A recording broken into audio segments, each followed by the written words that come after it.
Franc-maçonnerie et catholicisme par Max Indel. Chapitre 4 Coulée de la mer de fonte. Comme les dons spirituels des fils de Seth avaient fleuri en Salomon, le plus sage des hommes, et l'avaient rendu capable de concevoir et de tracer le plan d'un merveilleux temple correspondant au plan de son Créateur, Jéhovah, de même, Hiram, l'habile artisan, incarnait en lui l'adresse parfaite d'une longue lignée d'artisans, ses ancêtres. Il possédait la quintessence de la connaissance matérielle acquise par les fils de Caïn qui avaient fait du désert du monde une civilisation concrète, et dans l'exécution du merveilleux temple de Salomon, cette habileté supérieure avait fleuri et trouvé sa pleine utilisation. Ainsi, ce glorieux édifice était le chef-d'œuvre des deux lignées, une manifestation de la spiritualité sublime des hommes d'Église, les fils de Seth, combinée à l'habileté supérieure des artisans, les fils de Caïn. Jusque-là, les honneurs étaient égaux, ainsi que l'œuvre. Salomon était satisfait, il avait exécuté le projet qui lui avait été transmis, il avait un lieu d'adoration digne du Seigneur qu'il révérait, mais l'âme d'Hiram n'était pas satisfaite.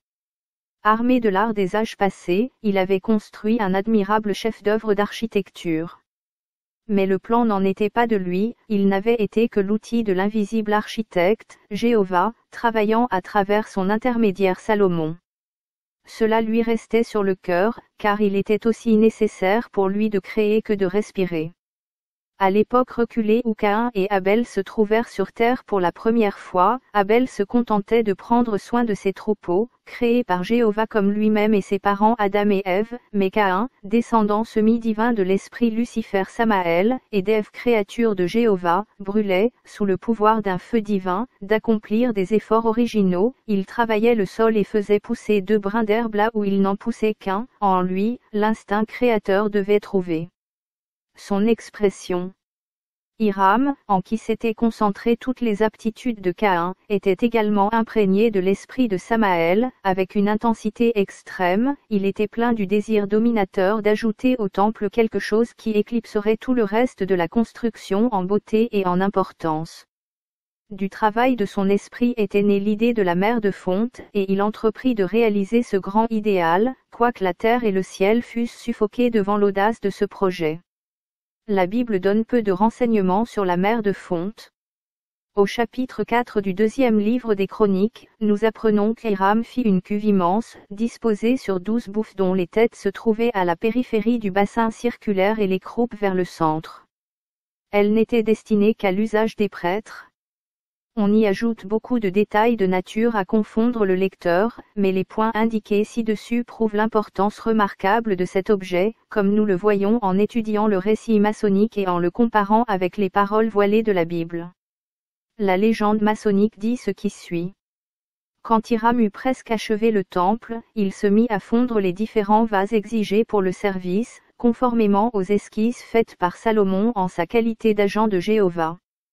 Le principal parmi ceux-ci était le grand bassin destiné à recevoir l'eau du bain de purification par lequel tous les prêtres devaient passer avant de servir le Seigneur. Ce bassin et tous les autres de moindre taille avaient été fondus avec succès par Hiram, comme il est dit dans la Bible. Mais il y a une importante distinction à faire entre la mer de fonte et la cuve elle-même, qui était destinée par Hiram à la contenir, tant que cette mer de fonte n'était pas dans la cuve, celle-ci n'avait aucune qualité spéciale en ce qui concerne les propriétés de purification, jusque-là, elle ne pouvait pas davantage purifier l'âme des péchés qu'un bassin à sec ne pouvait servir à nettoyer le corps. Et Salomon ne pouvait pas prononcer le verbe, la formule nécessaire pour accomplir la transformation merveilleuse. Personne, sauf Hiram, ne la connaissait. Ce travail devait être son chef-d'œuvre et, s'il réussissait, son art l'élèverait au-dessus des humains pour le rendre divin comme l'Élohim Jéhovah.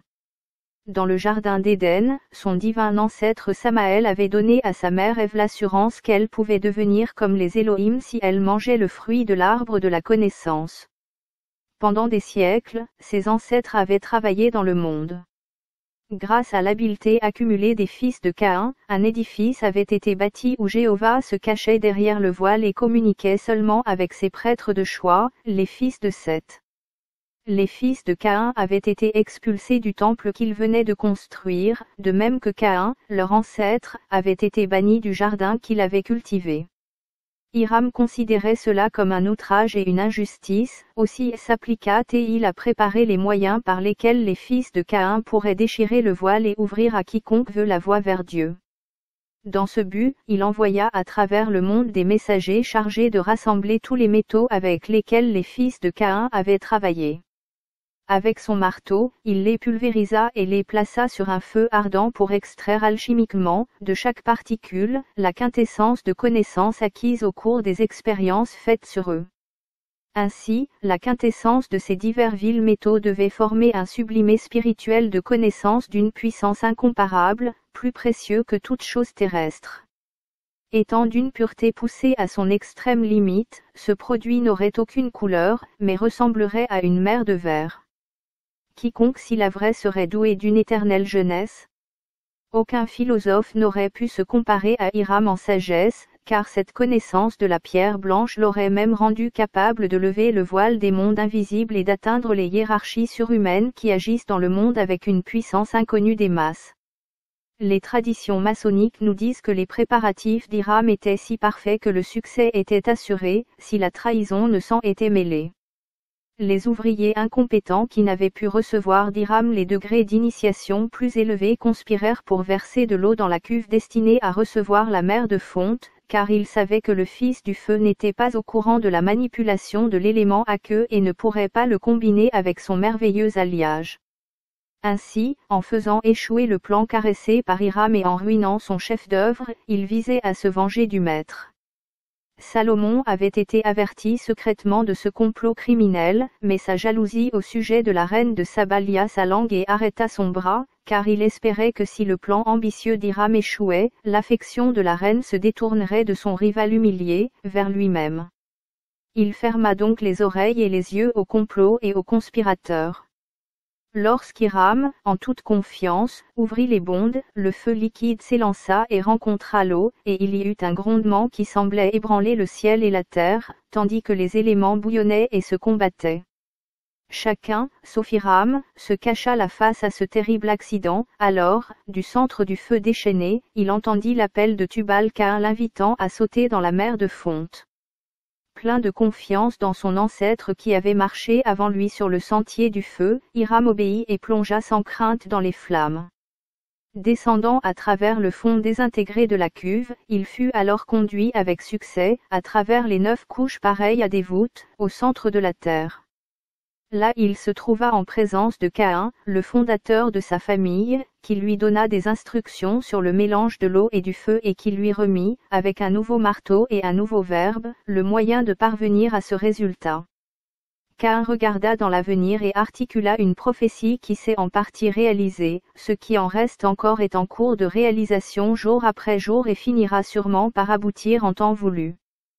Toi, Hiram, dit Caïn, tu es destiné à mourir avant la réalisation de tes espérances, mais bien des fils naîtront à la veuve et conserveront ton vivant souvenir à travers les siècles, et pour finir viendra celui qui est plus grand que toi-même. Tu ne t'éveilleras pas avant que le lion de Juda ne t'élève par la puissante étreinte de sa patte. Aujourd'hui, tu as reçu ton baptême de feu, mais lui te baptisera d'eau et d'esprit, de même que chaque fils de la veuve qui viendra à lui. Plus grand que Salomon, il construira une nouvelle cité et un temple où les nations pourront rendre un culte. Les fils de Caïn et les fils de Seth y seront réunis dans la paix, autour de la mer de verre.